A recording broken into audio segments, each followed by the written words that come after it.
digamos, de el sinsentido de Troya y el comportamiento de los diversos personajes. En este caso en particular va a elegir una versión que, como les decía, no es la usual, que sabemos que existía por Platón, que cita algunos versos, pero no es la más común. Y vamos a ver que también en esta utilización de una versión diferente, también da una cierta vuelta de tuerca a la tradición literaria y a la cosmovisión griega, como para también crear un mayor patetismo y también un cuestionamiento de la religión tradicional.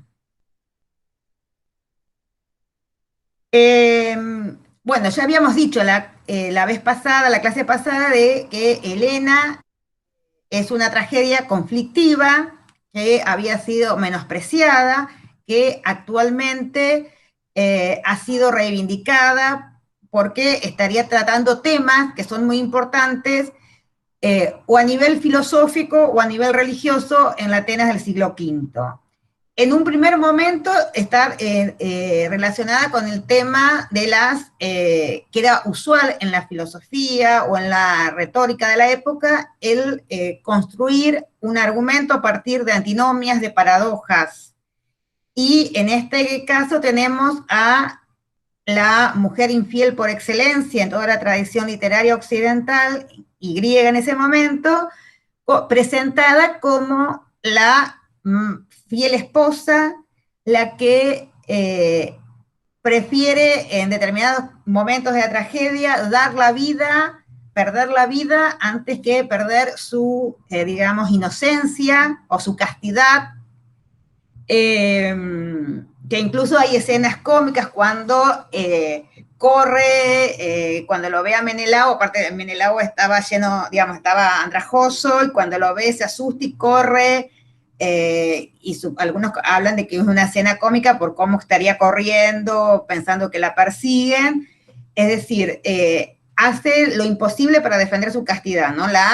Digamos, la mujer que en otras tragedias es presentada como que se dejaba guiar por la lujuria, por digamos, los placeres sensuales.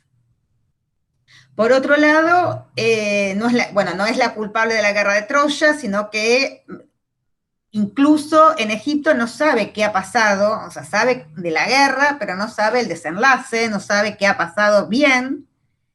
Y el tema también de Helena como un eidolon, un fantasma creado por los dioses, con una finalidad puramente egoísta, que ahora lo vamos a ver cuando empecemos a leer la tragedia. Eso también es una crítica. Entonces tendríamos el mundo de la realidad y el mundo de la apariencia, y cómo ese mundo de la realidad y la apariencia, digamos, se entremezclan, porque en Troya se da una guerra real, mueren hombres realmente, ya sea griegos o troyanos, por una apariencia. Y la Helena real está viviendo en Egipto. Y les digo que hay una vuelta de tuerca que hace Eurípides aquí, porque el tema del ídolo, que puede ser traducido como también imagen, fantasma en algunos casos, en realidad en la tradición literaria griega, por ejemplo en la épica, era un recurso que usaban muchos los dioses cuando querían apartar a un guerrero de otro más poderoso. Por ejemplo, cuando Aquiles vuelve al campo de batalla, se enfrenta con Eneas y obviamente, si se enfrentaba con Aquiles, Eneas iba a morir, entonces Afrodita y Apolo, que lo protegen, construyen o sea, Aquiles lo hiere, construyen un eidolon de Eneas acostado o herido, para que los aqueos traten de matarlo, y al verdadero lo llevan a un templo y lo curan. Y en los otros casos que un dios utiliza, por ejemplo en la lírica también, este recurso es un instrumento que tienen para proteger a un determinado héroe. En cambio aquí el eidolon, vamos a ver, es un instrumento que tienen los dioses para, ni se podría decir castigar un mal comportamiento humano, sino para salvar su propio honor. Y esto lo vamos a ver en el prólogo de la tragedia. Ustedes, yo les dejé, después lo pueden ir ustedes, lo pueden leer toda la tragedia en comunidades, está en el tomo 3. Si quieren, dejo de compartir esto y comparto el texto. Voy a ir haciendo esto, puedo terminar haciendo cualquier cosa. Vamos a compartir esta Eurípides. Acá. Vamos a ampliarlo. Bueno, la primera parte, en los primeros versos, Helena se lamenta que está en Egipto. Bueno, hay elementos que siempre se trata, sobre todo cuando se trata de Eurípides, es ver si, como era amigo de intelectuales, y supuestamente tenía así un conocimiento científico que no tenían otros, bueno, ver cuando da alguna referencia si tiene razón o no. Algo que sí tiene razón es que plantea que digamos, el Nilo tiene su, digamos, su origen en las lluvias, como en lo que sería ahora Nubia, que durante mucho tiempo, hasta que los geógrafos no descubrieron el lugar, pensaban que era una invención. Pero en cierta medida, en los primeros versos, va a plantear que la isla de Faros es todo Egipto, pero bueno, va a nombrar un poco quiénes están en Egipto, o sea, primero Proteo, Teoclímeno, y una doncella Ido, delicia de su madre mientras fue niña, y a la que una vez llegada a la edad oportuna para el matrimonio la llamaron Teónoe, porque sabía las cosas divinas, lo que es y lo que será, presagios heredados de su abuelo Nereo.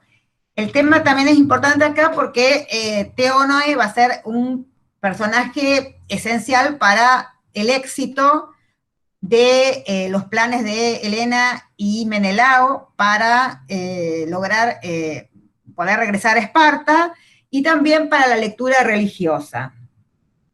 Y acá vemos a la heroína en el prólogo contando todo el mito. Y esto era muy usual en los prólogos de las tragedias.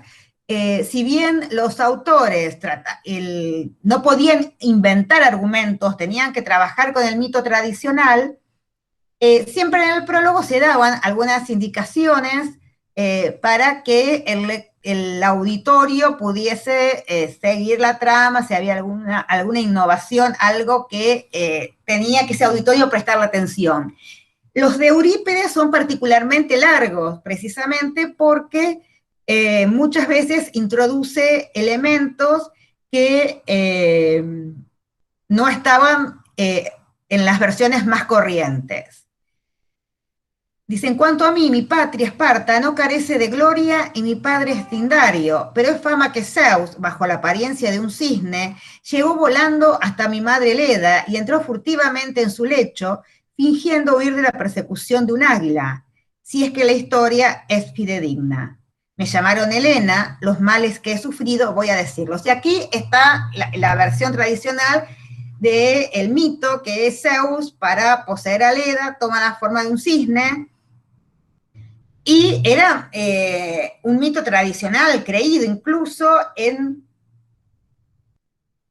el templo de los Dioscuros en Esparta, guardaban el huevo que supuestamente había puesto Leda para parir a Helena, y siempre me confundo porque Leda tiene a Clitemnestra y Helena y a Castor y Pollux. ¿No? Uno es mortal como Clitemnestra y otro es divino como Helena. Entonces uno nace del huevo con Helena y los otros dos nacen de parto normal, digamos. Pero, digamos, si bien Eurípides, que ya pertenece a un círculo, digamos, ilustrado, se burla y las veces que hace referencia a su nacimiento hay como un tono, digamos, de descreimiento, pero les digo que en época histórica había un cascarón de huevo donde se decía que era el de Leda. Dice, en relación con su belleza respectiva, fueron a ver a Alejandro, en lo más intrincado del Ida, tres diosas, Hera, Cipris y la Virgen, hija de Zeus, con el deseo de que él dictaminara en juicio acerca de su hermosura. Prometiendo a Alejandro que desposaría mi belleza, si bello es lo que tantas desdichas me ha causado, Cipris triunfó y el ideo Paris, abandonando sus establos, llegó a Esparta seguro de poseer mi lecho, pero era ofendida por no haber vencido a sus rivales, convirtió en vano viento mi unión con Alejandro, y no fui yo la que abrazaba el hijo de Príamo, sino una imagen viva semejante a mí, que la esposa de Zeus había fabricado con aire celeste. Él creyó que me poseía, vana apariencia, sin poseerme. Otros designios añadió Zeus a estos males, pues llevó la guerra al país de los helenos y a los desventurados frigios para aliviar a la madre tierra de una gran multitud de hombres, para que cobrara fama el más valiente hijo de la Hélade. No presidía yo el esfuerzo de los frigios, no era yo, sino mi nombre, la única recompensa para la lanza de los helenos. Hermes me había conducido envuelta en una nube a través de las profundidades del éter, no me había olvidado Zeus, hasta la casa de Proteo, elegido por ser el más virtuoso de todos los mortales, a fin de que yo conservase para Menelao mi lecho inviolado. Y aquí estoy mientras que mi desdichado esposo, tras reunir un ejército, persigue a mis raptores al pie de las murallas de Ilión. Muchas almas han perecido por mi culpa a orilla del Escamandro y maldicen por ello de mí, que tanto he sufrido, y me acusan por haber promovido esta terrible guerra, traicionando a mi esposo. ¿Por qué estoy viva aún? Al dios Hermes le he oído decir que todavía habitaré la ilustre tierra de Esparta en compañía de mi esposo, sabedor él de que nunca fui a Ilión ni compartí el lecho con nadie. Mientras Proteo vio esta luz del sol, mi matrimonio se mantuvo intacto, pero ahora que está oculto en la oscuridad de la tierra, su hijo Teoclímeno persigue mis bodas. Y yo, siéndole fiel a mi primer esposo, he venido a postrarme suplicante ante la tumba de Proteo, a fin de que conserve mi lecho para Menelao, y para que, aunque mi nombre sea infame, en la Hélade, al menos aquí mi cuerpo no se cubra de vergüenza. Y acá esto, lo que estamos viendo, es muy importante porque plantea algo que podríamos decir, digamos, revolucionario del pensamiento griego, que es disociar la apariencia del cuerpo. O sea, para el hombre griego, en la ética tradicional, en la épica homérica, el hombre era su reputación, su nombre. Era lo más importante. En cambio, aquí Helena va a plantear su nombre, tiene mala reputación, mala fama, su cuerpo no ha cometido, digamos, ningún tipo de falta.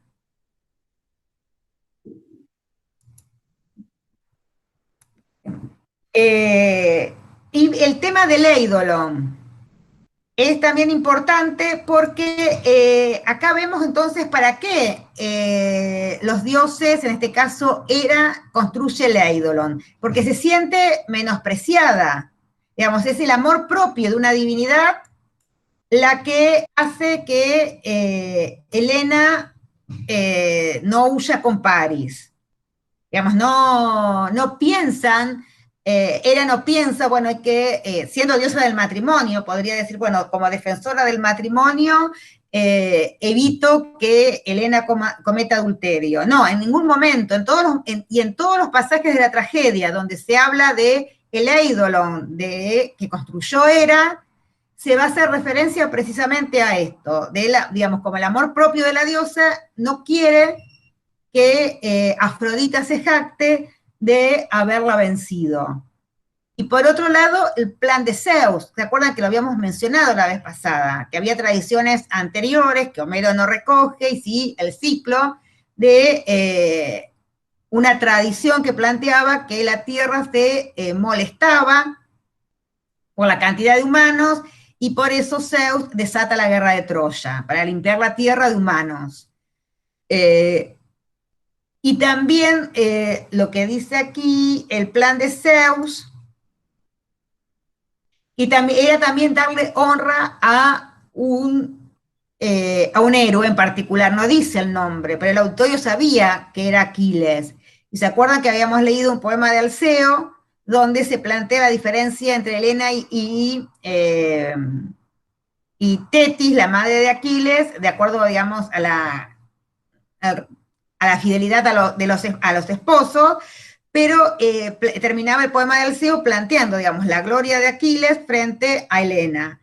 Esto es natural. Y recuerden, para el final, estas referencias, ¿no? Que la nube era, digamos, ese ídolo en esa imagen era aire, que Hermes, que es un dios mensajero, pero que también es un dios que tiene que ver con los muertos, es la que la transporta por el éter hacia Egipto. Y en el mismo prólogo se ve el encuentro de Helena con Teucro, donde Teucro en un primer momento dice que tiene ganas de escupirla. O sea, escupir para un griego era una manera de maldecir, porque la ve tan parecida a Helena, como que se horroriza ante esa semejanza. Después como que pide disculpas, dice, bueno, que si no estaría si no fuese alguien que va a pedir hospitalidad, le dispararía con sus flechas, con su arco, porque bueno, Teucro era famoso por el manejo del arco, y dice y que si no fuese por eso la mataría solamente por las semejanzas, sin saber quién es. Solamente las semejanzas con Helena generan en él tal odio que la querría matar. Entonces le pregunta, y Teucro dice, me he equivocado, cedí a la cólera más de lo debido. Toda la Hélade odia a la hija de Zeus. Perdóname lo dicho, mujer. Y Helena le pregunta, ¿quién eres? ¿De dónde has venido? ¿De dónde has venido a esta tierra? Y él le dice que es uno de los desdichados aqueos. Entonces, lo sigue interrogando y le cuenta que ha estado en Troya, que ya la han tomado, que la han destruido, que no queda nada, absolutamente nada de Troya, y que han muerto, y que por culpa de Helena han muerto los frigios. Marce, acordate de pasar las diapositivas. No estoy pasando ahí. Nos quedamos con la 4 en el ídolo. Sí. Ah, listo, yo pensé que... No. Algo No, porque tiene que ver con este verso, es parte de eso, digamos, está la diferencia, bueno, lo que él le está planteando de lo que pasó en Troya, esta Helena que ha traído la muerte de aqueos, la muerte, y entre ellos de grandes héroes, y menciona al hermano Aya, que por eso él está vagando, Aquiles, y también la destrucción de Troya y de los troyanos. Y esto para ver después, digamos, cómo Seferis retrabaja este asunto, porque es a partir de este episodio que se construye el poema de Seferis, el diálogo entre Helena y Teucro. Y cuando Helena cuando Teucro le cuenta que los troyanos han muerto, Helena expresa compasión, y Teucro no le gusta y le dice, bueno, y los aqueos también morimos, como diciendo, bueno, no hay que tener piedad por los enemigos muertos. Esa es un poco la idea, que vamos a ver que eso después cambia. Y bueno, le cuentan todo lo que ha vivido y que no se sabe nada, bueno, que los saqueos, aparte, no solamente no han tardado años en tomar la ciudad, sino que muchos de ellos no han regresado y que no se sabe nada de Menelao. Que cuando zarparon, una tormenta los hizo naufragar y no se sabe qué ha pasado con Menelao. Y ahí entonces, en estos versos del 192 y siguientes, ya, digamos, está ese lamento de la heroína de esta diferencia entre esta verdadera Helena que está en Troya sufriendo y por otro lado esta otra Helena que con su falsa reputación ha ocasionado la ruina de su marido, y también Teucro le cuenta que la madre Leda se suicidó y los hermanos también por el deshonor que ella les provocó. Entonces, realmente ha destruido todo lo que supuestamente quería. Y esto es importante, ¿no? Esta cuestión que en este diálogo aparece y que va a aparecer a lo largo de toda la tragedia, sobre todo en boca de Helena, es que se lamenta por la pérdida. Ella y las mujeres del coro se lamentan por los muertos aquellos, pero también por los troyanos. O sea, todos son hombres y todos murieron, y además las mujeres del coro y Helena saben que murieron vanamente. Y esto es algo que es importante. Bueno, el tema entonces, que es importante, el tema del ídolo, que permite entonces a la heroína liberarla de la acusación de culpabilidad. Y se subraya mucho el tema de la pureza, que tiene que ver con lo que después vamos a hablar de las lecturas que se hacen de la tragedia, digamos, teniendo en cuenta otras formas de religiosidad que no son las de la polis. Entonces también a lo largo de la tragedia se va a hacer hincapié en esto, ¿no? En la pureza de Helena.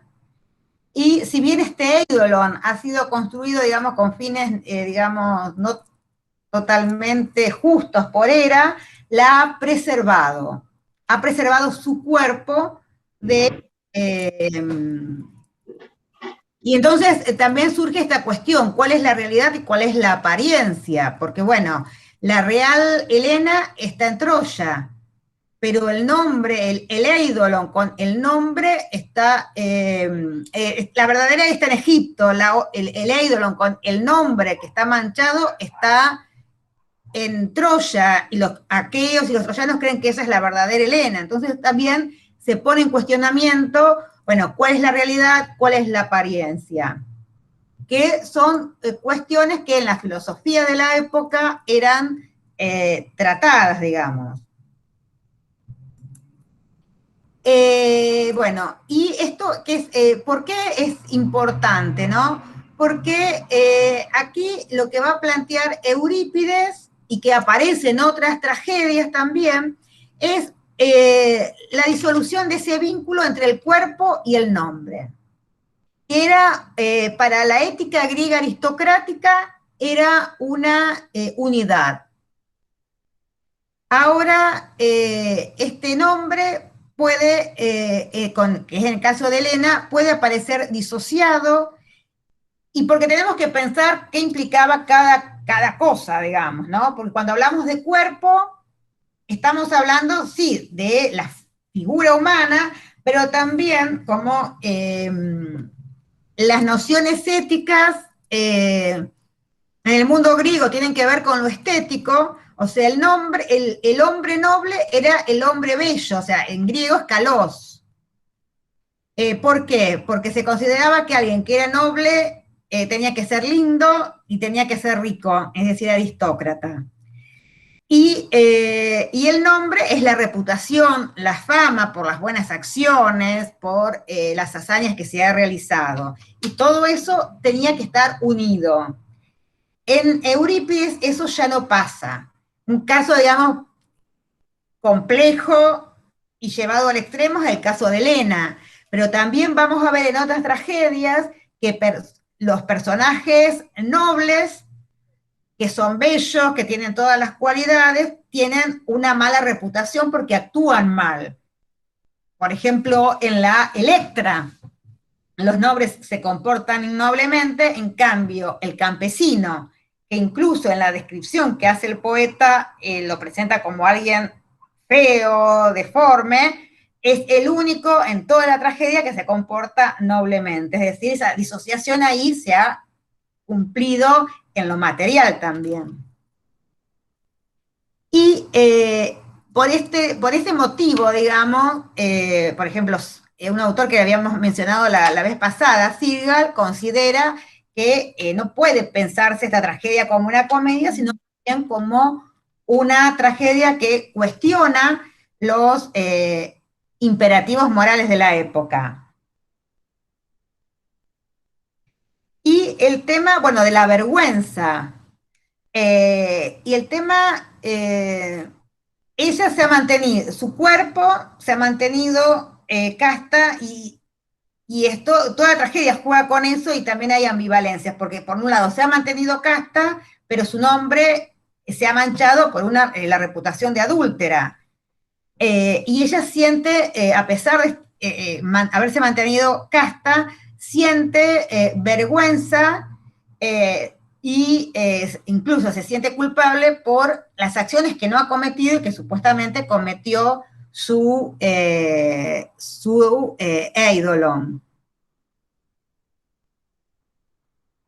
Otro tema es, bueno, que es el discurso del mensajero, que también hay partes que pueden parecer cómicas, porque, bueno, para algunos hemos trabajado la tragedia, para aquellos que no, Helena, después que Teucro se va, en un primer momento quiere, digamos, suicidarse no podían, porque, bueno, para los griegos suicidarse era una falta enorme, pero está desesperada y porque, bueno, sabe que cuando Teoclímeno vuelva de la guerra, porque Teoclímeno ha ido de casa, por lo tanto no está en el palacio y por eso pueden llegar Teucro, Menelao y estar hablando tranquilamente fuera de palacio. Sabe que va a tener que o morir cerca de la tumba de Proteo o casarse con Teoclímeno. Y obviamente lo que no quiere es eso. Por ese motivo, ante el diálogo que mantiene con Teucro, que le informa de todas las desgracias de la guerra troyana, que Menelao probablemente esté muerto, de que su madre se suicidó, que sus hermanos también, porque ella le causó deshonor, se siente, digamos, totalmente desesperada y a partir de ese contexto, bueno, los deseos de morir, y el coro sabiamente le aconseja que interrogue a Teónoe, que aparecía mencionada al inicio, porque es una adivina, es una profetisa. Y ella le va a decir si realmente Menelao ha fallecido o qué ha pasado. Cuando Helena sale supuestamente a consultar a Teónoe, llega Menelao, que es una escena que tiene toques cómicos porque aparece vestido supuestamente con las velas del barco con el que naufragó, o sea, y ahí también la asociación, y no lo dice expresamente, pero también hay una disociación entre la condición en que se encuentra como un mendigo vestido con harapos y el conquistador de Troya, ¿no? Es como que hay una disociación entre su aspecto corporal y la fama que tiene. La portera que lo echa y finalmente la ve a Helena. Y ahí también vemos toda la escena del reconocimiento, que primero, bueno, y también que siempre Helena es más inteligente que Menelao en cualquier género literario que busquemos, porque ella lo reconoce antes, él no lo puede creer, piensa que él piensa que es un fantasma que le ha enviado Hécate. Hécate es una diosa relacionada con el mundo subterráneo, y una de las cosas que hacía Hécate para molestar a los vivos era enviarle fantasmas o enviar a los muertos, no fantasmas como este de era creado para la ocasión, sino enviarle fantasmas a los muertos en pena a los vivos para castigarlos por alguna, o para cumplir, como era la diosa que invocaban los que hacían maldiciones o los que hacían ritos mágicos para cumplir las maldiciones o los ritos mágicos. Finalmente se da a conocer, y cuando están dialogando para este reconocimiento, llega el mensajero. Porque Teucro le había contado que cuando ella le dice, pero ¿estás segura? ¿La viste, Bolena? Teucro le dice, sí, sí la vi, y vi cómo Menelao la arrastraba de los cabellos al barco. Y aparentemente cuando naufraga, también la agarra de los cabellos y la pone en una caverna con guardias para que no se escape. Cuando están ya hablando, que él no puede un poco reconocerla, llega el mensajero. Esperen que vea qué verso es, 600. En el verso 605 llega un mensajero y le dice a Menelao, tu esposa ha desaparecido en las profundidades del éter. El cielo la mantiene oculta después que hubo dejado la sagrada caverna donde la guardábamos. Tan solo dijo, desventurados frigios y vosotros, aqueos todos, por mi causa y merced a las maquinaciones de Hera, habéis muerto a orillas del Escamandro, creyendo que Paris poseía a Helena, a quien nunca ha poseído. ¿No? Nuevamente, esta cuestión de, son desventurados igual los frigios como los aqueos. Ahora que ya ha pasado el tiempo prescrito y he cumplido fielmente lo fijado por el destino, debo volver al cielo, mi padre, pero la desdichada Tindáride ha padecido injustamente una funesta reputación. Aquí el mensajero está citando lo que dijo el Eidolon, esa nube, cuando sube al cielo.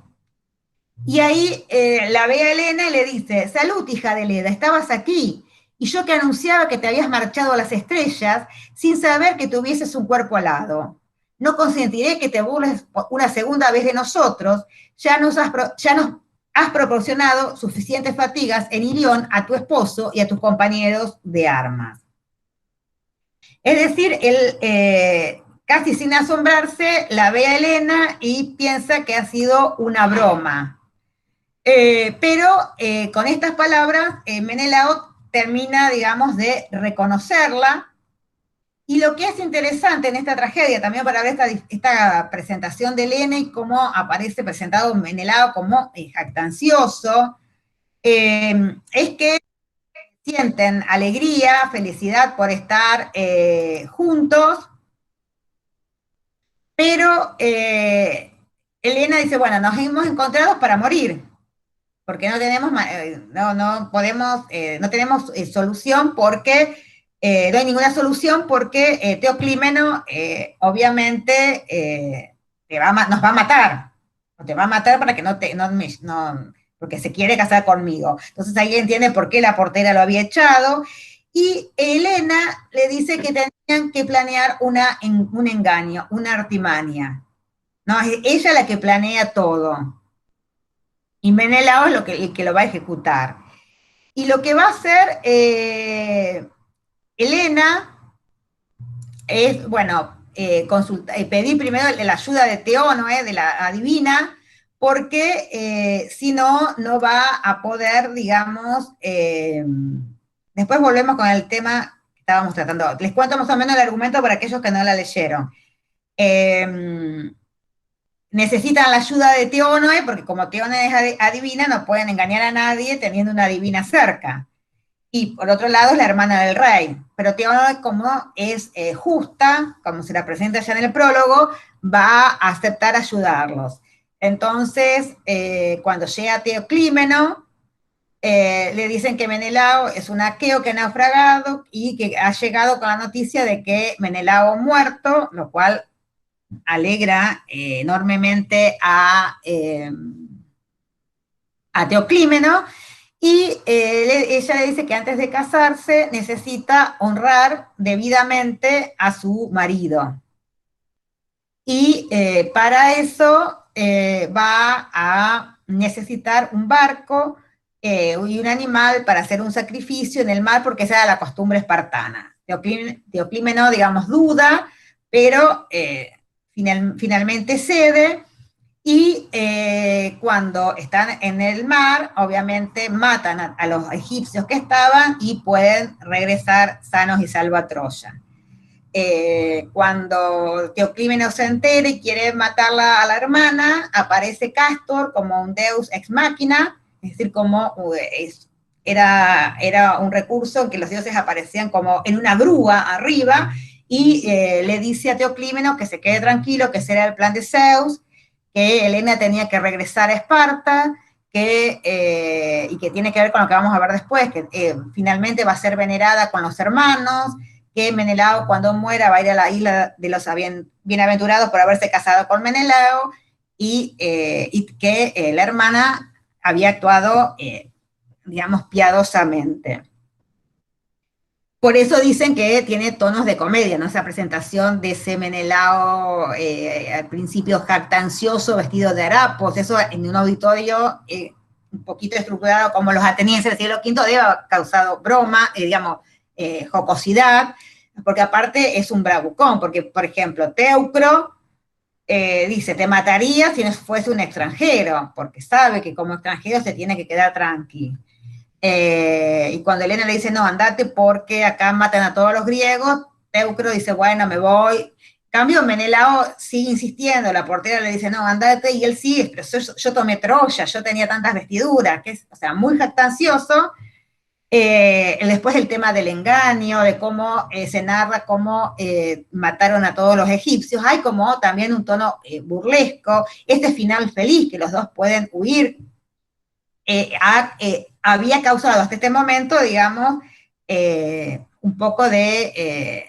habían considerado, digamos, habían hecho que la tragedia no fuese valorada.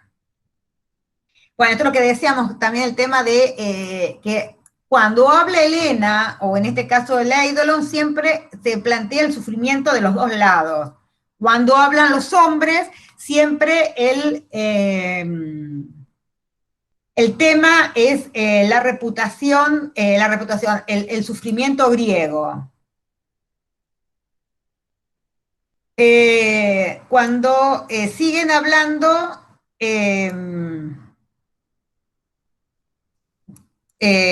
también, ¿no? Cuando se da esa escena de reconocimiento, Helena vuelve a explicar, cuando le vuelve a explicar a Menelao de que ella ha estado todo ese tiempo ahí en Troya, en Egipto, y no ha ido a Troya, constantemente se trata el tema de la intervención de Hera, ¿no? Esa cuestión de que no ha estado ahí en Egipto para preservarla, o sea, las consecuencias fueron positivas para ella porque ha conservado su castidad para su marido, pero que en realidad el objetivo de Hera era que incluso, era salvar su buen nombre, incluso que eso es bastante terrible. Teonoe dice que los va a ayudar cuando acepta ayudarlos, pero dice que los dioses están discutiendo qué va a pasar con ella, o sea, si los van a ayudar, que tengan éxito en ese plano o no, porque si ellos tienen éxito se van a enterar de que el juicio, digamos, lo que había hecho era, y que hasta por amor propio, y también Afrodita, si se enteraban de este plan, quedaba como una tonta porque Hera quedaba como la mala de la película porque había desencadenado una guerra engañosa, y Afrodita quedaba como también como una tonta porque en realidad le había prometido a Paris algo y no se lo había dado. Es decir, que la reputación de los dioses estaba en juego y por eso no sabían qué hacer o no, y ahí se ve la importancia de esta sacerdotisa, porque ella es la que debe decidir si Elena y Menelao van a tener éxito o no, y finalmente ella decide ayudarlos. Y esa cuestión, también el tema de a lo largo de la poesía se plantea esta idea de que París poseyó una sombra, una nube. Y hay un pasaje que les va a resonar a Seferis, que es espere que se lo encuentre, una oda que, digamos, acá vemos cómo Seferis retrabaja y escribe a partir de, dice, a ti que bajo los espesos follajes, del coro, ¿no? A ti que bajo los espesos follajes construyes tus moradas musicales, quiero invocar a ti, ave melodiosa de dulcísimo canto, ruiseñor lacrimoso. Y se acuerdan, Seferis también va, el ruiseñor tiene un papel importante. Ven y que tu vibrante garganta acompañe mis quejas con tus trinos, pues canto las fatigas de la infeliz Helena y el dolor lamentable de las Iliadas por causa de las lanzas de los aqueos, que desde que, atravesando las ruinosas llanuras del océano, a bordo de su nave bárbara, condujo a su funesto lecho, Helena, a los Priámidas, desde que vino París, nefasto enamorado por inspiración de Afrodita. El coro va a cantar, digamos, las desdichas de griegos y de troyanos, la muerte, digamos, sin sentido de griegos y troyanos. Pero me interesaba remarcar esto del ruiseñor, que si bien es un tópico en la literatura griega para hablar de una poesía de tono casi fúnebre, es retomado más directamente, con más fuerza en el poema de Seferis.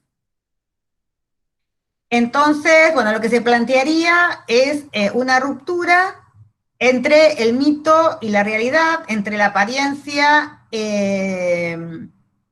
o los valores establecidos y los valores concretos o lo que estaba sucediendo en la sociedad ateniense, y que es un tópico que aparece mucho en la literatura de la época, o incluso, por ejemplo, en Tucídides, en la Guerra del Peloponeso, cuando habla de estos años, esta obra se pone en escena en el 412, cuando describe la Atenas de esa época, Tucídides plantea, ¿no?, esta disociación que hay entre los nombres y el significado de los valores. Antes la justicia, el honor, el valor significaban una cosa y ahora han pasado a significar otra cosa. Es decir, que Helena está dentro de un debate acerca de qué significan en ese momento los valores. Si siguen teniendo la validez, la importancia que tenían antaño, o en este caso, bueno, fue un hecho mitológico, pero en la Atenas del siglo V, y si la guerra no corrompió de tal manera la sociedad que llevó a que los valores dejasen de ser lo que eran y adquiriesen, digamos, un nuevo significado.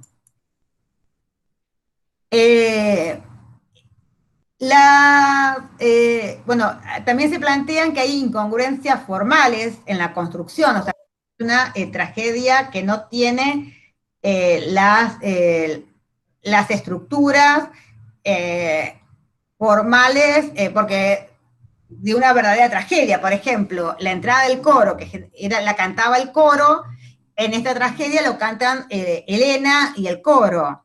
Y así hay otras, digamos, discrepancias formales, de acuerdo a lo que era, según la preceptiva, el género trágico, que tienen que ver precisamente, para algunos críticos, mostrar también este desorden social. O sea, el desorden de la forma tragedia estaría mostrando también el conflicto de valores. Y yo les decía que se puede plantear una lectura religiosa, que es una lectura que hay porque digamos, hasta hace unos años dejo de compartir y después vuelvo. ¿O no estaba compartiendo? Ah, total, lo que estaba escrito era lo que yo les decía, así que está. Ahora después con Ceferi sí lo vamos a ver. Marce, no te dije nada porque como la otra vez te interrumpí, no querías compartir y ahora pensé que no No, querías. no, no, no, no. Está el Power explicando las cosas que iba diciendo para que lo vayan anotando, para lo puedan ir anotando. Lo que no, porque era compartir esto y compartir la lectura, y bueno, y pasó esto, ¿qué pasó? Bueno, después comparto. No, el tema que hasta hace unos años, podríamos decir, eh, mediados de los 90, la tragedia se leía como un texto literario más. En los 90, podríamos, o 80, 90, empieza a estudiarse la tragedia en relación a al festival en el que se ejecutaba, digamos, las grandes Dionisias. Entonces se va a empezar a estudiar la tragedia como parte de un ritual que eran las grandes Dionisias o las Dionisias ciudadanas. Decíamos, cuando hablábamos de tragedias, o sea, las tragedias no se representaban en cualquier momento, sino en un determinado momento del año en el festival de Dionisos, esencialmente las Dionisias ciudadanas. Entonces se empezó a estudiar, bueno, qué pasaba en ese festival, y gracias a la iconografía, a inscripciones, se puede reconstituir ese festival. Y como era un festival de gran importancia, había dos grandes, o sea, Atenas, el calendario de Atenas, supongamos que tenía 320 días. De esos 300, 200 eran festivales. O sea, tenían un montón de festivales. Pero los más importantes en Atenas eran las grandes Dionisias y las Panateneas. Las grandes Dionisias participaba toda la comunidad. Antes, el día en que se empezaba, o sea, había procesiones, había una serie de ritos, y el día en que empezaban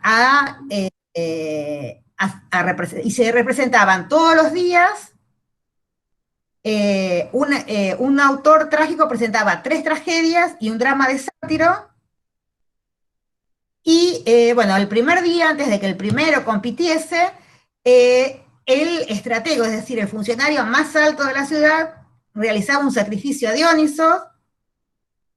También este festival coincidía con la embajada de los aliados que llevaban el tributo a Atenas, entonces después del sacrificio se exhibía el tributo, y lo que era interesante y chocante era que los que habían pagado estaban ahí mirando, y exhibir el tributo era mostrar, bueno, lo poderoso y lo importante que eran los atenienses.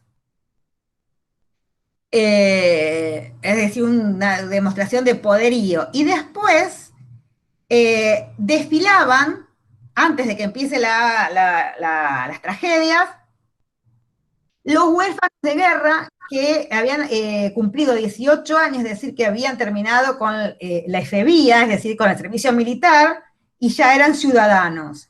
Y estos huérfanos de guerra, los padres habían muerto luchando por Atenas y habían sido mantenidos hasta ese momento por el Estado. Y el Estado los armaba como plitas. Entonces, estos jóvenes, digamos que ya eran hoplitas, o sea, recién convertidos en hoplitas, desfilaban también para mostrar el poderío y la cohesión. O sea, por un lado, Atenas se preocupa por sus ciudadanos, pero también estos ciudadanos murieron por la ciudad.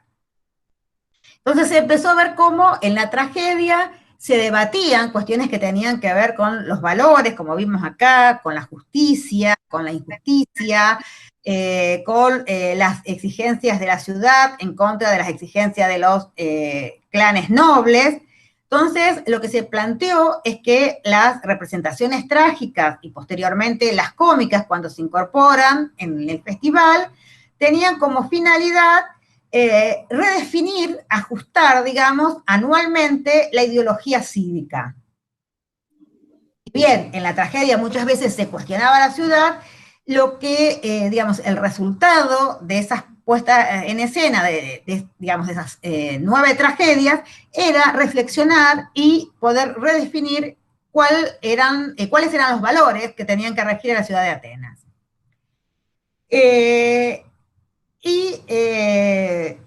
Recién podríamos decir que a principios del año 2000 se da otra vuelta de tuerca, o sea, no se niega esto, pero hay un autor francés, Claude Calam, que plantea que sí, que la tragedia se puede leer desde esta cuestión de la redefinición de la ideología cívica, se puede leer, si uno quiere, a nivel contenido, tratamiento del mito, el tema del género, lo que se quiera, pero que si no se entiende que la tragedia en sí misma era ritual, y si la tragedia en sí mismo, a ver, ¿alguien quiere entrar a unir?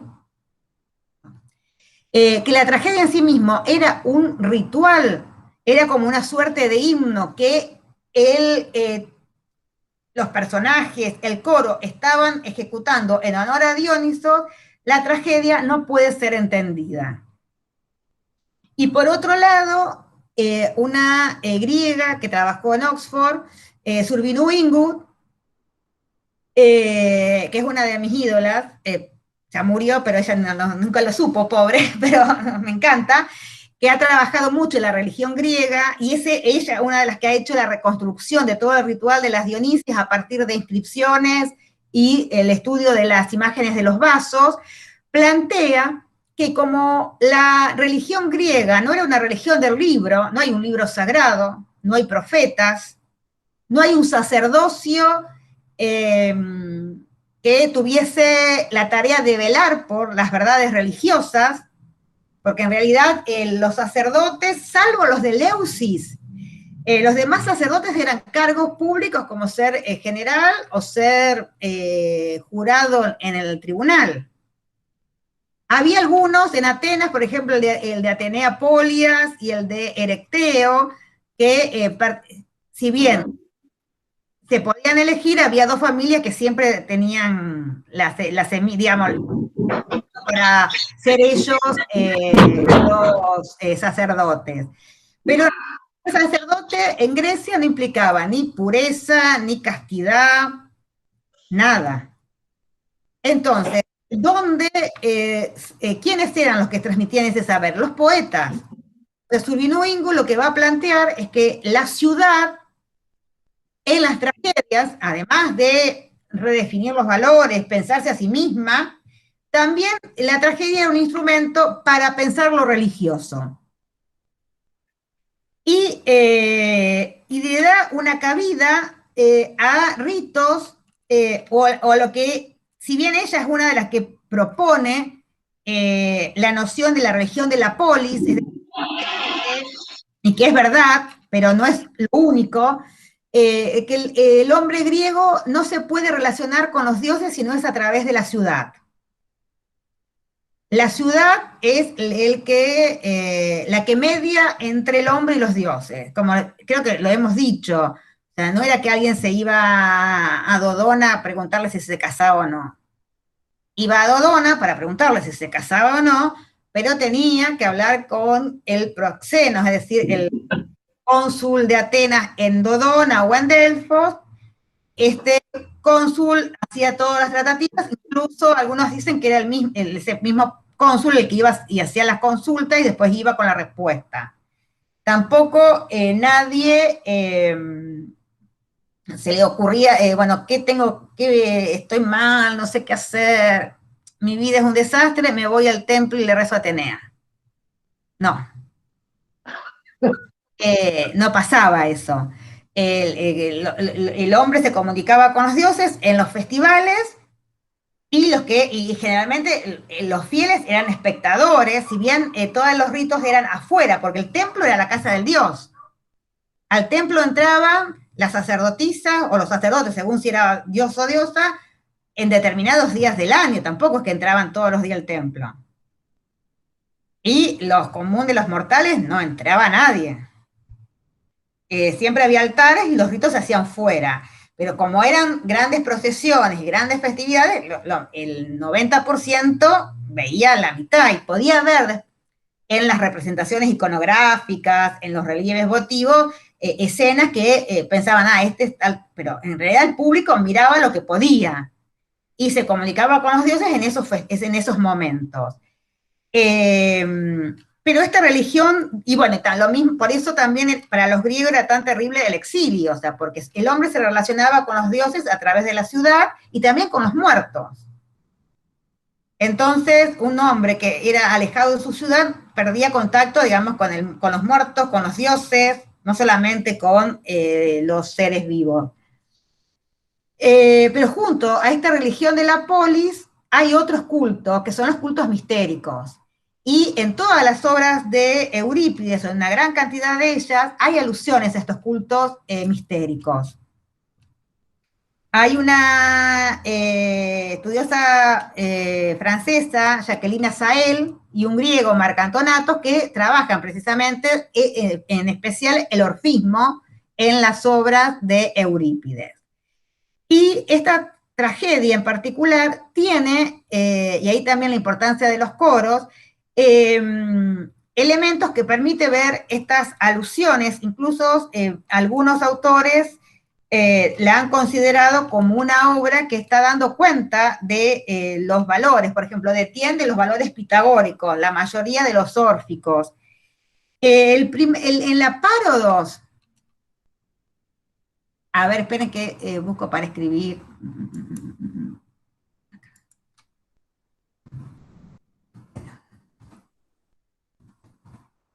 Hice lo mismo que la persona a la cual le criticaste al comienzo de la clase.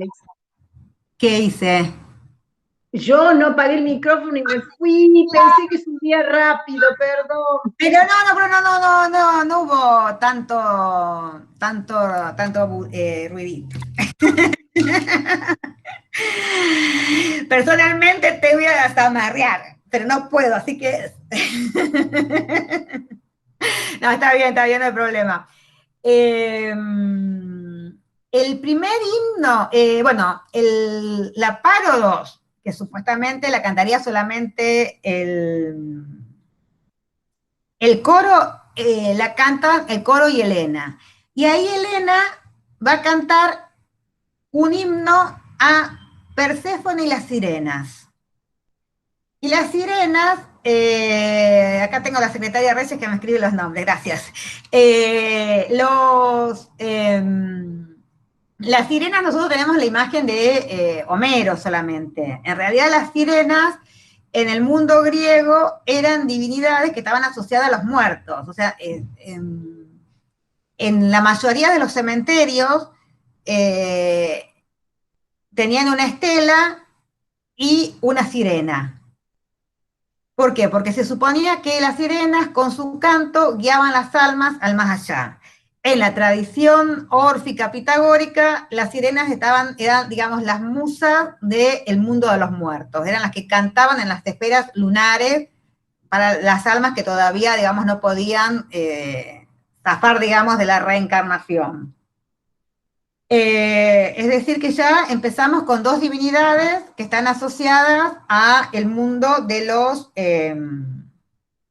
digamos, al mundo de los muertos y a estas concepciones relacionadas con los cultos mistéricos o filosóficos que planteaban estas divinidades como diosas que permiten el ascenso de las almas. Y eso que les decía, que vean en el prólogo, cuando lo leíamos, y a lo largo de la tragedia, cuando se habla de la imagen de Helena, se hace referencia a la nube, al aire, al éter, porque se suponía que las almas de aquellos que habían tenido una vida pura, porque estaban iniciados y seguían los preceptos de los cultos mistéricos, según cual fuese, podían, una de las hipótesis es que ascendían al éter y residían en la luna una cantidad de años y algunos después podían ir al sol y, es decir, encontrarse, digamos, con lo divino, o sea, disolverse en lo divino, y otros tenían que reencarnar y volver a hacer todo el proceso. Después tenemos el otro canto coral donde se canta, se cuenta el mito de, y ahí estaría relacionado, digamos, en esta tragedia en particular, cada uno de los cantos corales va a hablar de diferentes, es como un popurrí, podríamos decir, de diferentes cultos mistéricos, porque en este primero teníamos las sirenas y Perséfone.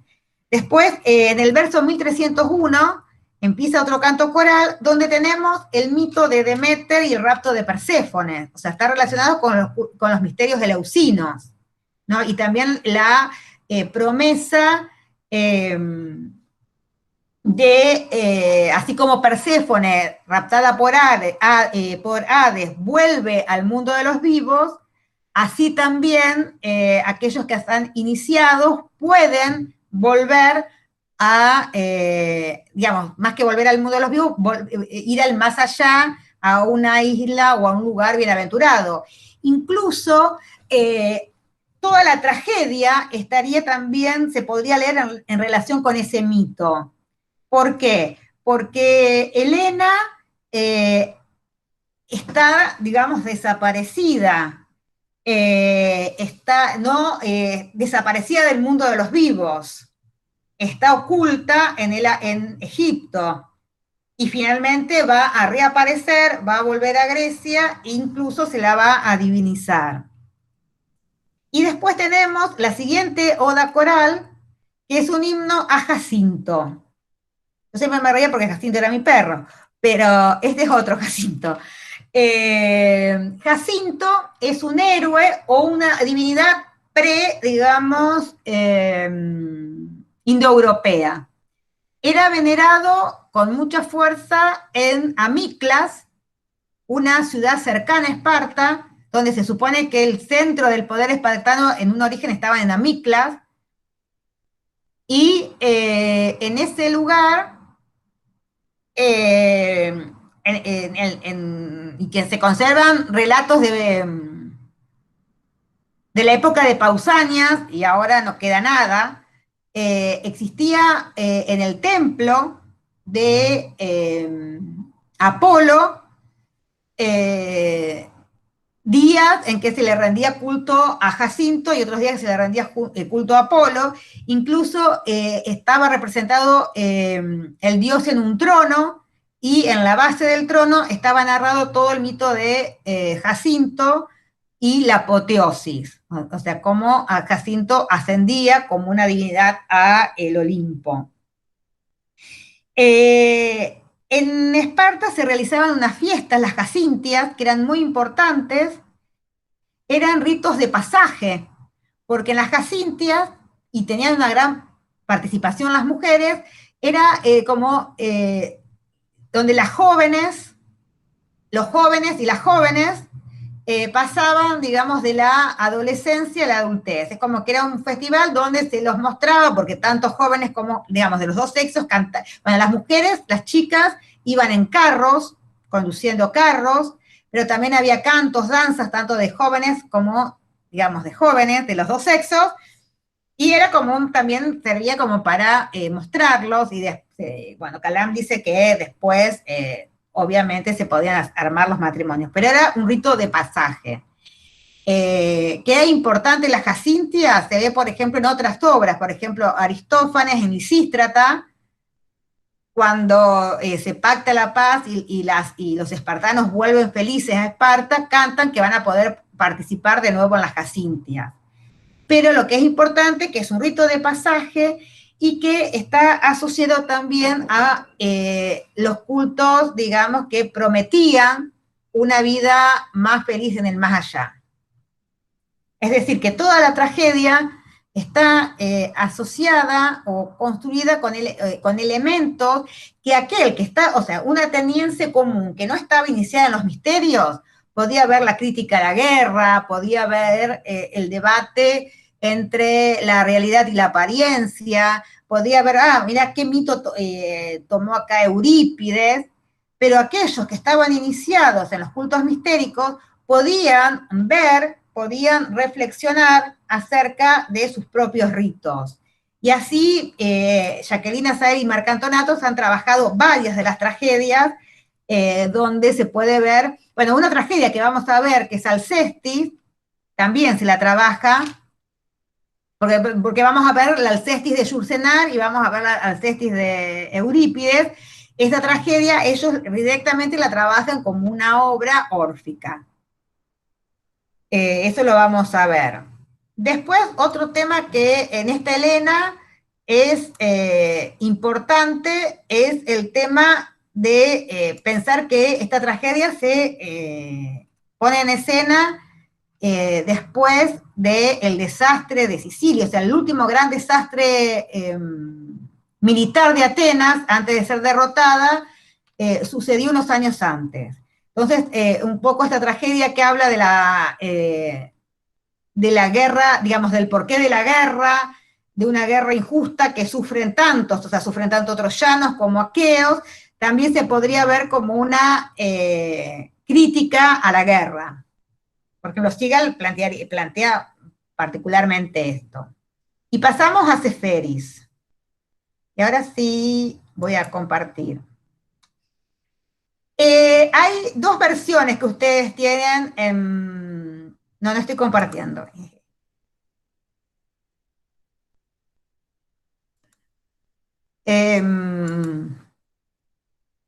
Ustedes tienen una edición que es una antología y tienen la antología de varios autores de Castillo. En la antología de Castillo, no sé por qué en esta no la han puesto, tienen el poema entero tal como aparece en el libro Diario de a Bordo 3 de Seferis, que empieza el poema con este epígrafe, que son tres diferentes. Yo por una cuestión de espacio, o sea, el Teucro a la tierra de Chipre en medio del mar, donde Apolo dispuso mi nuevo hogar. La llamaré Salamina en memoria de mi isla, de mi patria perdida. Esto lo dice Teucro. Más adelante, en otro pasaje, Helena dice, jamás estuve en Troya, fue un simulacro, y posteriormente el mensajero dice, entonces hemos sufrido, ¿qué dices? Entonces hemos sufrido por una nube. Estas tres citas de Eurípides sirven de epígrafe al poema de Helena, que si ustedes trabajaron con esta edición, no lo tienen. En cambio, en la traducción de esa antología que hay de Castillo, está con el epígrafe. Y a lo largo de, hay un diálogo, y vamos a ver, bueno, después en los otros poemas de Seferis, siempre hay un diálogo con la poesía antigua. Entonces, acá están los versos. Entonces, Teucro, ¿ven? ¿Estoy compartiendo o no? Sí. Bueno, ahí tienen los versos, si quieren ver, estos serían los versos de Teucro, los de Helena y los de El Mensajero. Y lo que es interesante es que el primer verso va a ser utilizado como un epígrafe, como un estribillo. El primer verso va a ser utilizado como un estribillo, que es, los ruiseñores no te dejan dormir en platres. Supuestamente puede ser un apóstrofe, algo que dice Teucro, y este estribillo, que también en cierta medida funcionaría como una suerte de coro, repetido en el poema, permite que lo dividamos en tres partes. En primer lugar, me volví loca con esto, hasta que descubrí, porque bueno, ¿qué es platres? O sea, el tema de los ruiseñores es usual, más allá del verso que leímos de la Helena de Eurípides, pero en la tradición poética griega, cuando se habla de canto de lamento, cuando se habla de un canto triste, se hace referencia al ruiseñor. Se supone que el ruiseñor tiene un canto triste y asociado al mito, ¿no? Del ruiseñor. pero no encontraba esta referencia a Platres hasta que descubrí, por un texto que analiza el poema, que era un texto que aparecía en la publicidad en los años 50 para publicitar Chipre, para que la gente vaya a Chipre a veranear. Y hay entonces un corte abrupto entre la tradición y esta referencia prosaica, porque no es solamente una referencia, como vamos a ver otro poeta en otros poemas, una referencia al aquí y ahora, sino que también hay es algo prosaico, es una publicidad. Es lo que este quiebre, digamos, es lo que permitiría plantear un distanciamiento con la tradición mítica y plantear que el sufrimiento, en este caso, es un valor universal, ¿no? Que ese sufrimiento de la épica es el sufrimiento del hombre contemporáneo. Y esto lo vamos a ver cómo se construye el poema. Había dicho que hay una estructura tripartita.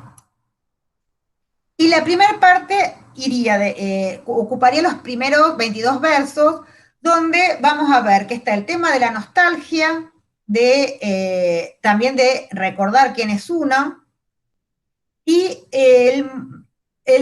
digamos, la relación conflictiva hombre-dioses. Lo voy a leer porque realmente es un poema muy bello. De tímido ruiseñor que entre el aliento de las hojas brindas el alivio musical del bosque a los cuerpos fatigados y a las almas de quienes saben que no han de regresar. Ciega voz que a tientas buscas en la noche del recuerdo, pasos, gestos, diría casi besos, y el amargo tormento de la indómita cierva. Los ruiseñores no te dejan dormir en Platres. ¿Qué es Platres? ¿Quién conoce esta isla? He pasado mi vida oyendo nombres extraños, países nuevos, nuevas locuras de hombres o de dioses. Mi destino que flota entre la gruesa espada de un ayante y una nueva salamina. Y una nueva salamina me trajo esta playa. La luna ha surgido del mar como Afrodita. Ha oscurecido los astros del arquero y se dispone a herir el corazón de Escorpión. Y todo se transforma. ¿Dónde está la verdad? Yo era también un arquero en la guerra. Mi destino, el de un hombre fracasado.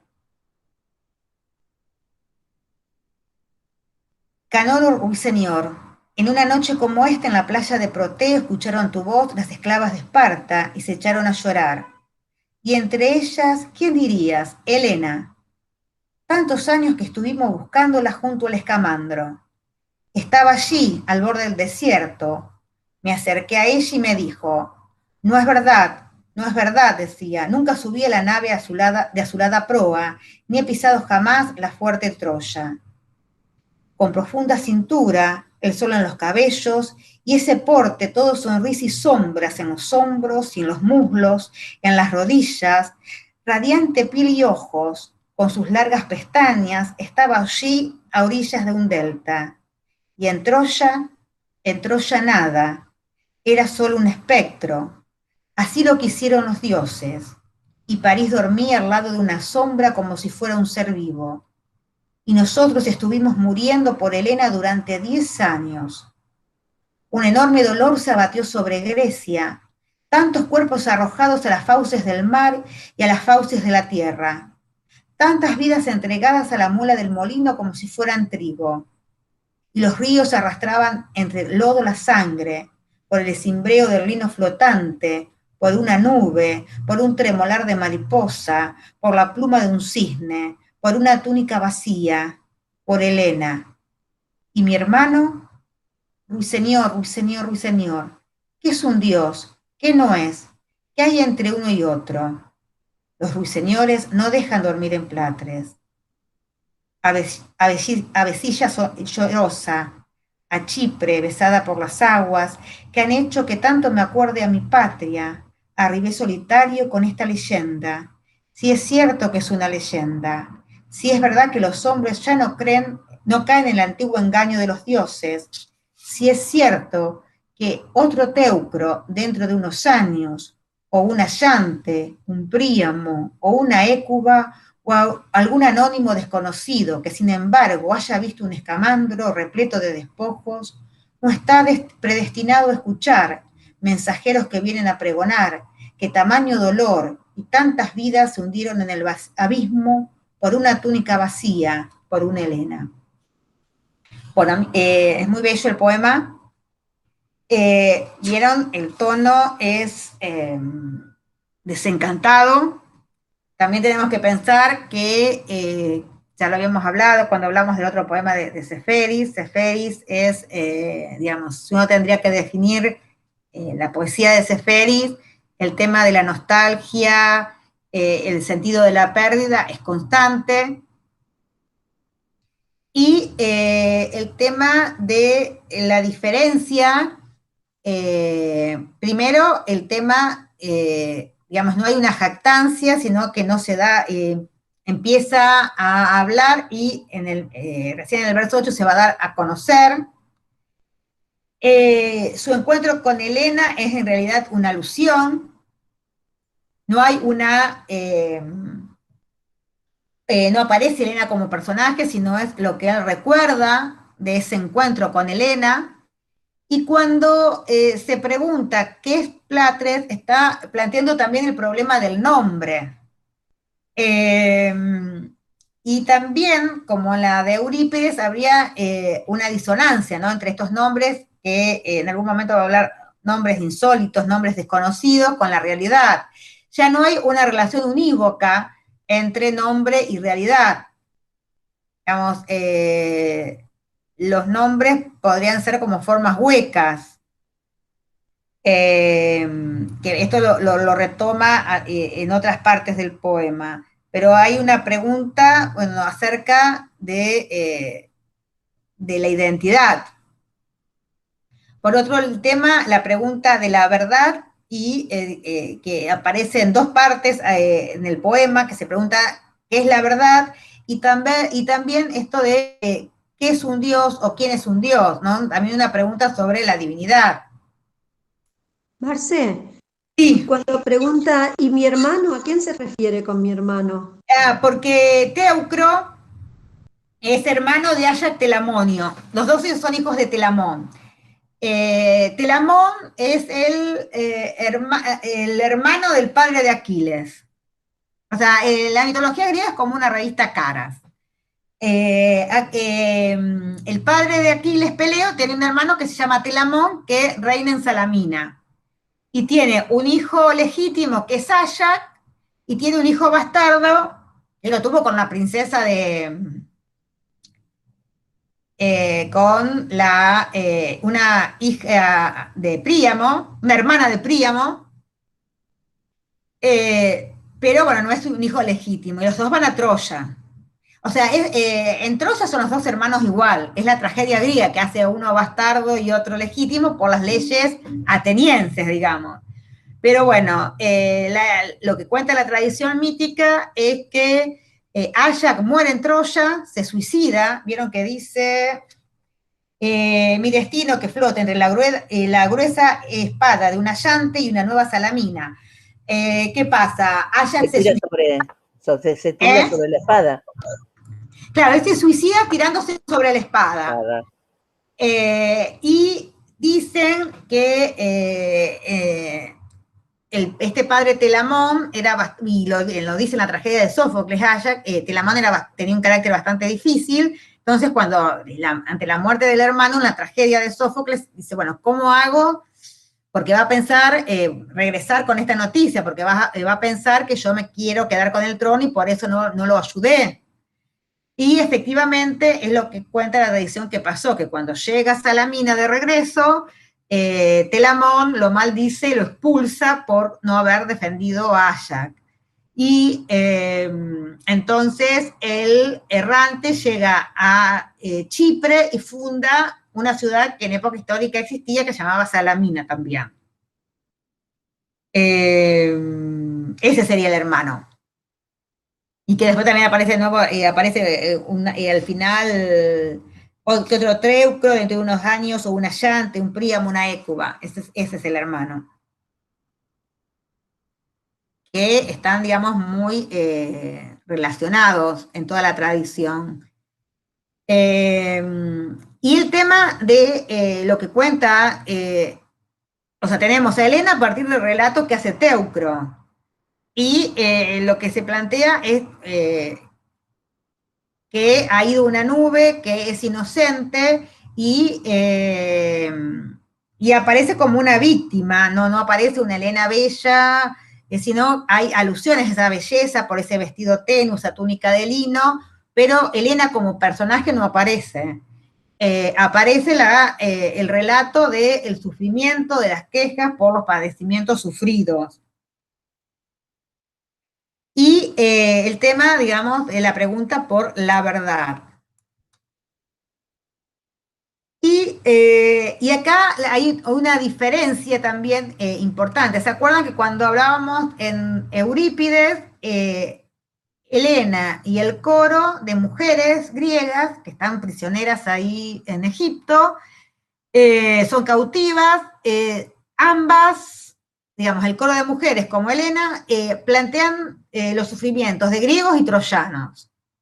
Y cuando se lo dice a Menelao, a Teucro, Helena dice, ¿cómo Teucro reacciona mal?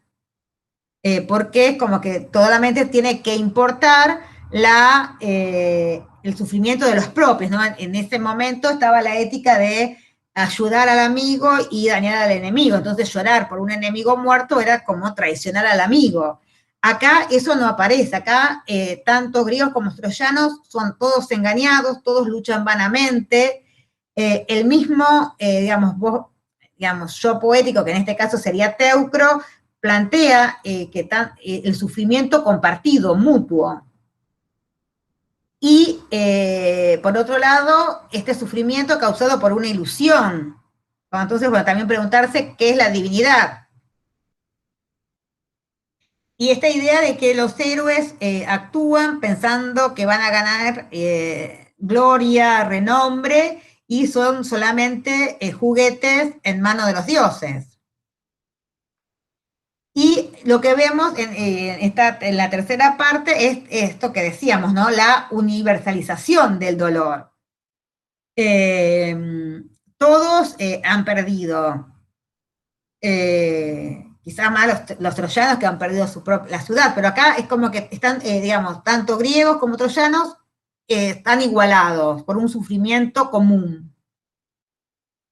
Y el recurso que utiliza para la universalización es el artículo indefinido.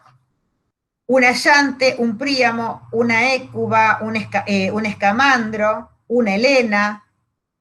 Es decir, por medio de este artículo indefinido, los universaliza. Serían como tipos o prototipos humanos.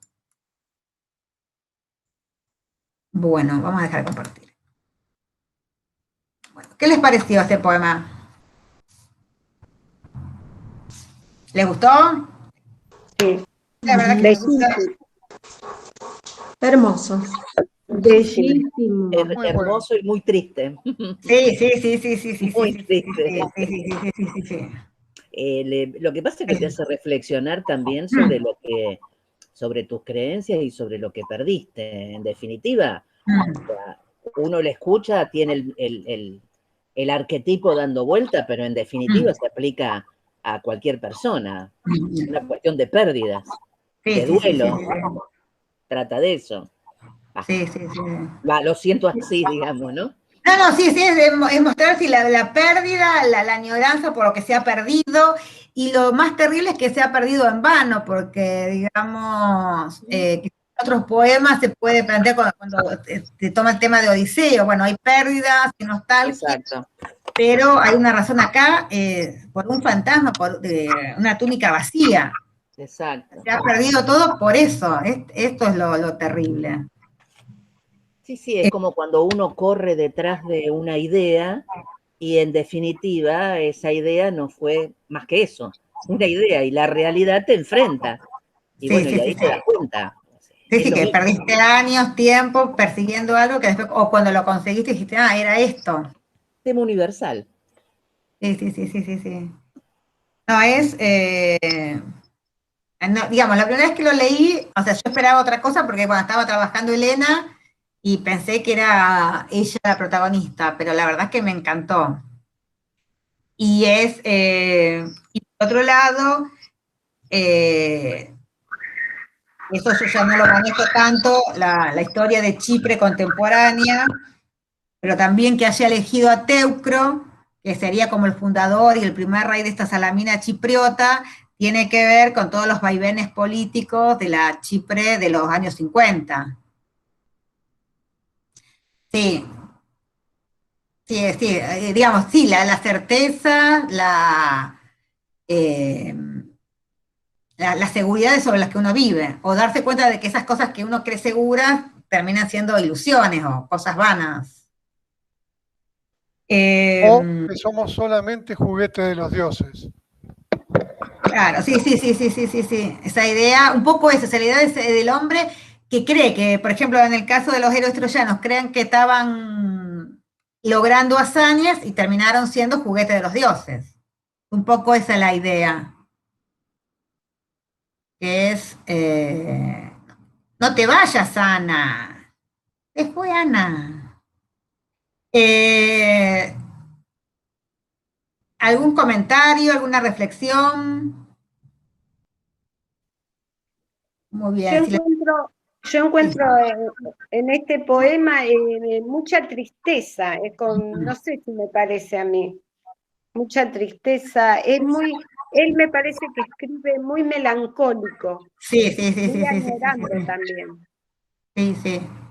Sí, el tema de la añoranza y que lo que acá un poco plantea la inutilidad del esfuerzo, corriendo ante la irrealidad o también ante recuperar el pasado, que es lo cuenta él en una nota, digamos, en un texto, eh, que la familia de él se va de Esmirna porque se va, no se ven obligados a irse, pero bueno, después está la guerra del 20, que Esmirna queda del lado turco, y él siempre, bueno, como los griegos de esa generación, vivieron como una gran nostalgia, una gran falta por esa idea, porque ellos pensaban esa Grecia uniendo también la parte, digamos, asiática. Y cuenta que él vuelve al pueblito, que era un pueblito cerca de Esmirna. Y bueno, cuando llega, No era lo que... claro, no era lo que recordaba desde quizás el paso del tiempo, porque puede ir, creo que a los 30 años. Y también es porque ya era una ciudad turca, ya no era una ciudad griega, o sea, es como que había cambiado todo. Y eso, aparentemente, por lo que él dice, lo marcó muchísimo, ¿no? Que si ya tenía un tono melancólico, añorante, después de esa experiencia, porque es como que te podía tener un tono añorante, pero pensando que podía recuperar lo perdido, digamos. Ese viaje a Esmirna, dice, comprobó que no se puede recuperar. Entonces, bueno, Claro, la idealización también de sus recuerdos. entonces plantea eso también, la idealización de los recuerdos, que obviamente cuando, aparte él se fue siendo niño, el paso del tiempo, la idealización, el cambio total, porque de ser una ciudad griega más abierta a ser una ciudad turca más cerrada, piensen en los años 50, es como que fue un punto de toque en su producción, y bueno, y si ya tenía un tono melanco, después de eso... Claro, el mundo que también le tocó vivir, y de ese lado le tocó vivir todos los conflictos habidos y por haber, y cómo el mundo se construía y se desconstruía a la vez, se organizaba. Sí, La verdad que lo vivió, sí, aparte vivió Grecia, muy que intenso. pobre, aparte de vivirlo así, él fue diplomático. Claro, Entonces, desde los viajes que tenía que hacer porque había guerra, por ejemplo, él va a acompañar al gobierno griego en el exilio cuando la ocupación alemana, pero más allá de esos viajes que tiene que hacer por las vicisitudes políticas, pero también tenía que viajar por su trabajo. Entonces, como que es un siempre estar viajando, nunca estar en ningún lugar. Era lo que le daba tono de nostalgia, y por eso intenta volver a Esmirna, y bueno, y ahí el desencanto es total, porque digamos, lo que venía fantaseando, bueno, viajo mucho, pero cuando regrese o pueda volver a Esmirna, no. Entonces, el desencanto y todas las poesías que, bueno, que ahora después vamos a seguir trabajando, tienen ese tono desencantado. ¿Puedo leerles una más? ¿O es mucho? Ustedes sean sinceros. Porque a veces me dicen que soy una animalita de Dios, ¿sí? Bueno, es cortita, y para terminar con Eurípides, y después volvemos con Odisea en la próxima. Dice, Eurípides ateniense. Eso también es terrible. Tenemos que leerla como que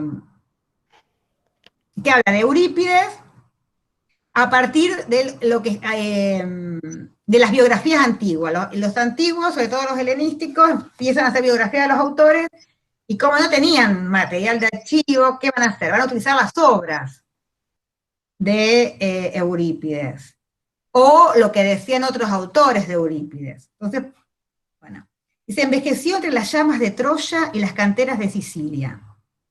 Le gustaban las grutas en las playas y los paisajes del mar. Imaginó las venas de los hombres como redes de los dioses donde nos atrapan como a fieras. Intentó romperlas. Y sus amigos eran pocos. Y un día le despedazaron unos perros. Y tiene todo, digamos. Hay cosas, por ejemplo, esto envejeció entre las llamas de Troya y las canteras de Sicilia, que tiene que ver con la guerra de Troya y con lo que pasó, que esta es una anécdota que a mí me encanta, yo la cuento, y cuando los alumnos, imagínense, de 18 años, primer año, me miran como diciendo, se fumó un porro de nuevo la vieja. Porque cuenta Tucídides en la guerra del Peloponeso que con la derrota de Sicilia, que fue una derrota abrumadora, una masacre, a los que capturaron vivos los pusieron en una cantera, sin luz, o sea, una cantera oscura, sin agua, sin comida, obviamente sin baño, y la mayoría muere por las infecciones. Y se salvan aquellos que saben recitar Eurípides. Hay 2 o 3 que los guardias escuchan, que saben que recitar, o sea, tenían que hacer algo para pasar el tiempo. Entonces, ¿qué hacían? Recitaban, y recitaban Eurípides. Entonces, salvaron la vida. A mí me parece una historia hermosa, y me emociona. Pero cuando la cuento, a veces me mira como diciendo, mira las cosas con las que se emociona esta chica. Pero esto indica la importancia y el valor que tenía Eurípides para la sociedad antigua. Después, le gustaban las grutas en las playas y los paisajes del mar. Y después lo que dice antes, que era agrio. Se dice que Eurípides es uno de los primeros en tener una biblioteca. O sea, Eurípides no fue alguien... El gusto moderno hace que Eurípides guste más que quizás que Sófocles o Esquilo. Pero para el siglo V era un tipo agrio Eurípides. Y era raro. Y una de esas rarezas no era solamente por el tema de los temas, cómo los planteaba y qué planteaba, sino también por su vida personal. Y uno de estos elementos era que en una cultura casi oral, él es el primero en tener biblioteca. Y dice que había acondicionado una gruta en la Salamina natal para tener su estudio. Y que se encerraba ahí y no le daba bolilla a nadie. Tenemos que pensar, digamos, en el siglo V, donde todo ciudadano ateniense, una vez en la vida, tenía que cumplir alguna función pública. Se sabe de Esquilo, se sabe de Sófocles, él no tuvo nunca nada que ver, siempre se mantuvo al margen. Por eso dice sus amigos eran pocos. Y como desencantado de la política ateniense, se va a la corte de Arquelao, un rey de Macedonia, y acá basándose en la tragedia de Las Bacantes, en Las Bacantes se cuenta cómo una mujer, Ágave, por castigo de Dioniso, despedaza al hijo como si fuese un animal, como si estuviese cazando y despedazando un animal. Entonces, como dicen que, bueno, también en Macedonia, ¿no? No se había hecho muchos amigos, que le gustaba ir a caminar porque aparte, bueno, Macedonia era un lugar bastante salvaje, con muchos bosques, le gustaba irse a caminar solo. Entonces, cuentan que una vez unos perros lo despedazan en castigo por su impiedad. Algunos dicen que esos perros los habían mandado los dioses para castigarlo por la impiedad, por las cosas que él ponía en escena, lo castigan así. Pero, no sé, me gusta mucho este poema, no sé qué les parece a ustedes.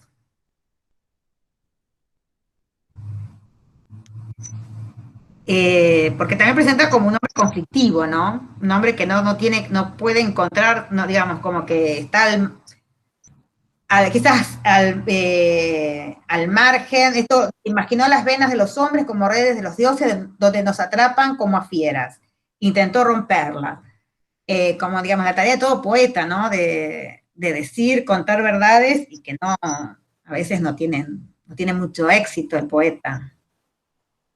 O sea, como retrato es perfecto, sintético, pero riquísimo en lo que dice, de lo que uno ha aprendido o ha ido leyendo.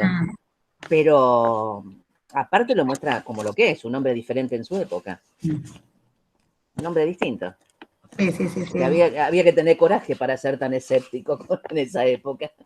Claro, y aparte de ahí también se ve que, por ejemplo, que se conservan grabado en piedra, o sea, el nombre de las tragedias y quienes vencían, porque cuando se representaban tragedias se hacía una competencia, entonces al final se elegía el mejor actor, el mejor corego y el mejor autor, y el que menos ganó fue Eurípides, porque para la gente, para el auditorio, era un personaje que... Pero era un gran crítico de su época. Claro, y por eso no gustaba. No tenía, claro. O sea, piensen que, y también les servía, o sea, como toda la tragedia, para reflexionar sobre la propia identidad, pero también les ponían muy en la cara los errores que cometían, ¿no? Después de, digamos, esta Helena que está diciendo que la guerra es vana, que mueren tanto aqueos como troyanos en la tragedia, es una manera de criticar esa política belicista que tenía Atenas, en un momento en que Atenas, a una isla que no se quería declarar aliada de Atenas, mata a todos los hombres, esclaviza a las mujeres y a los niños. A los 3 años él presenta a las troyanas, obviamente salió último, donde en la tragedia de las troyanas se ve como los griegos matan a los hombres y esclavizan a las mujeres. O sea, lo que habían hecho los atenienses 3 años antes. Obviamente no lo miraban con mucho amor.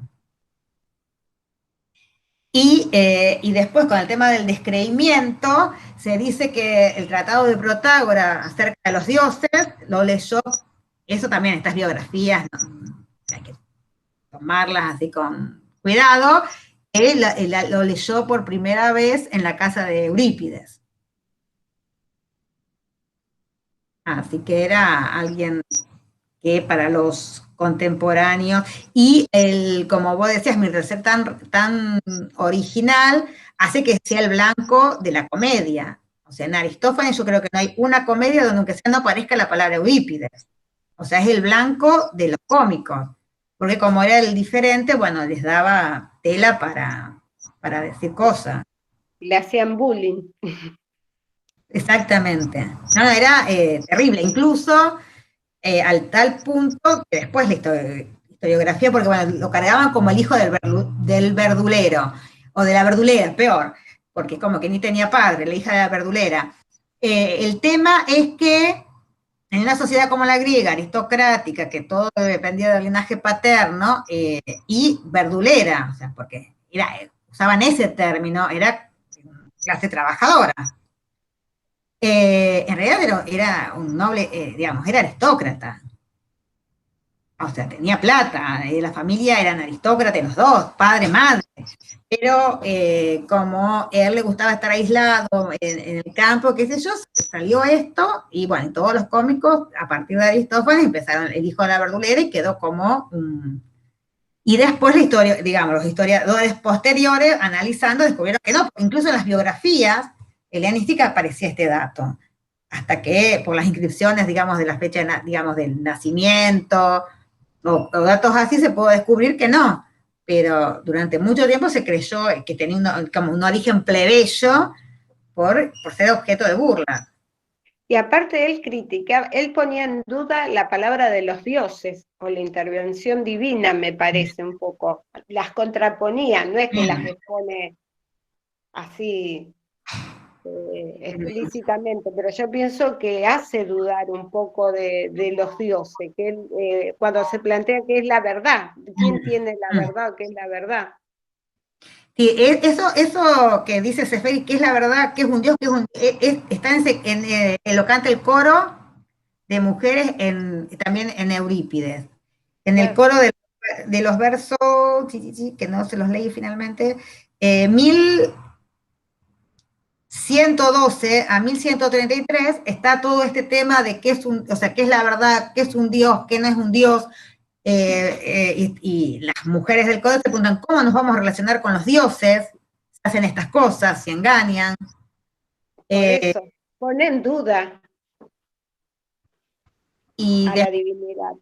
En tragedias, por ejemplo, como en Las Troyanas, donde el auditorio que sabía que Atenea siempre había apoyado a los aqueos y quería la destrucción de los troyanos a toda costa, empieza con un diálogo donde Atenea le va a pedir a Poseidón ayuda para destruir a los griegos, porque no lo habían honrado como se lo merecía. Entonces, sí, bueno,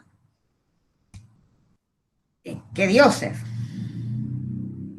Entonces, digamos, como que va presentando versiones o cuestiones que de una manera más polémica. Tal cual. Bueno, les voy a poner, porque yo soy mala con los nombres, porque veríamos los poemas de Seferis que nos faltarían, y leeríamos, así con un breve comentario, 2 poemas de Borges sobre la Odisea, y nos detendríamos más en uno que trabaja el mito de Edipo. Pero si quieren que les diga los nombres ahora, les mentiría de acá a la China. Así que les mando por comunidad de los nombres.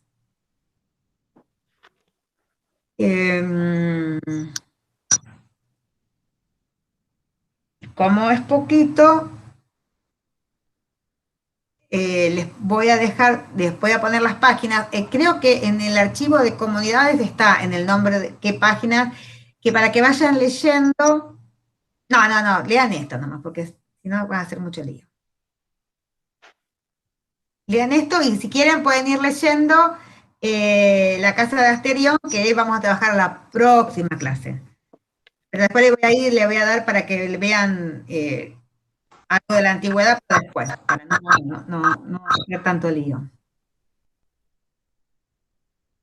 Bueno, ¿alguna cuestión, alguna pregunta, duda, cosas que tengan que comentar?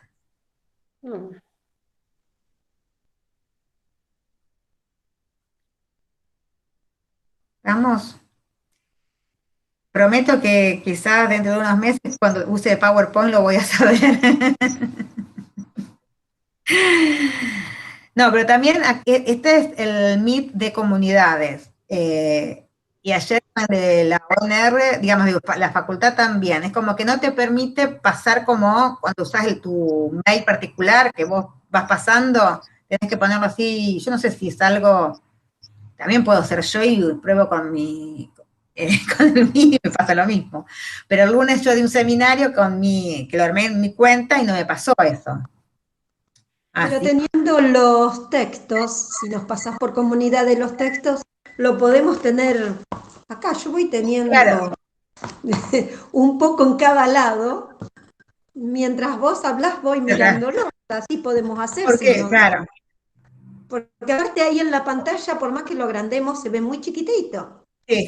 Bueno, yo estoy Y viendo. yo leo más cómodo de un libro que leer así de la pantalla también, pero bueno.